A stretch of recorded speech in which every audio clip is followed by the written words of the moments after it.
एक समय की बात है। हरे भरे जंगलों से घिरे एक छोटे से गांव में हरिराम नाम का एक मेहनती किसान रहता था।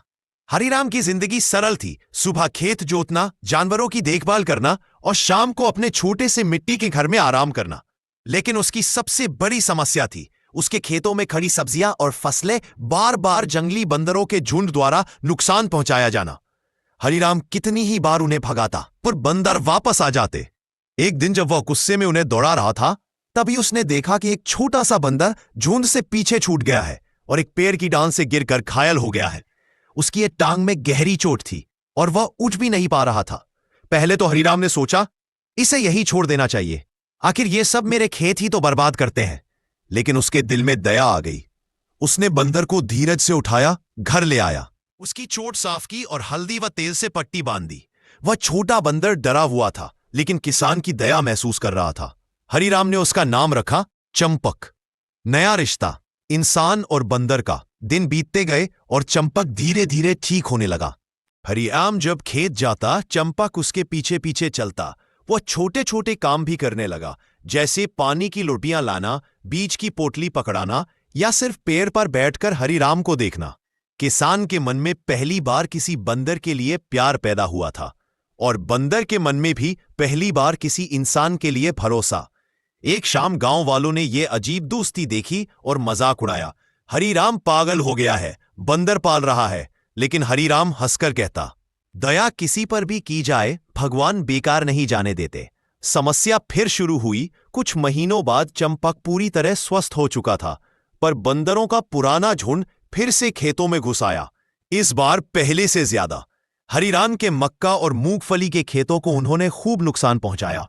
हरिराम डर गया कि चंपक भी अपने झुंड में जाकर खेत बर्बाद करने लगेगा। उसने सोचा, क्या मैंने गलती की? क्या जानवर का स्वभाव कभी बदल नहीं सकता?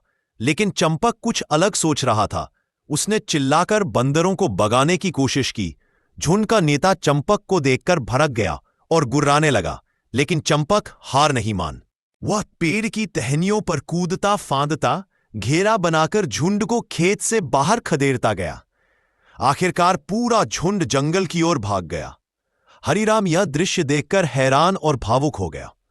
आज एक बंदर ने उसके खेत को नष्ट नहीं, बचाया था। दोस्ती की नई कहानी बात गांव भर में फैल गई। किसान के खेत की रखवाली अब एक बंदर करता है। लोग दूर दूर से चंपक को देखने आते। बच्चे उसके साथ खेलते, महिलाएं उसे केले खिलाती और बूढ़े किसान हरिराम से कहते, तूने इसे बचाया था और इसने तेरा घर बचा लिया। अब चंपक सिर्फ एक जानवर नहीं था, वह गांव का प्यारा सदस्य बन चुका था। बड़ा संकट एक दिन जंगल से एक खूंखार जंगली सुअर खेतों पर हमला करने आया। वह किसान की फसल उखाड़ने लगा और बहुत हिंसक हो गया था। हरिराम ने उसे भगाने की कोशिश की, लेकिन सुअर उस पर झपटा। चंपक ने जैसे ही यह देखा, वह बिजली की गति से सुअर पर कूदा। सुअर और बंदर में जोरदार लड़ाई शुरू हो गई। फुफकार, झपट, चीख, चारों ओर अफरा तफरी मच गई।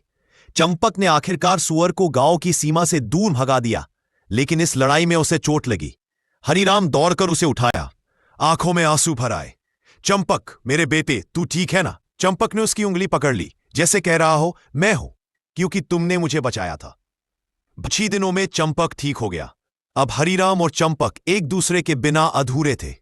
किसान सुबह चंपक को अपने कंधे पर बैठाकर खेत जाता। चंपक खेत की रखवाली करता, बच्चों के साथ खेलता और कभी कभी हरिराम की टोपी चुराकर पेड़ पर भाग जाता। गांव वाले कहते, किसान और बंदर की यह दोस्ती हमें सिखाती है कि दया का एक छोटा सा बीज भी जिंदगी भर की फसल बनकर लौटता है।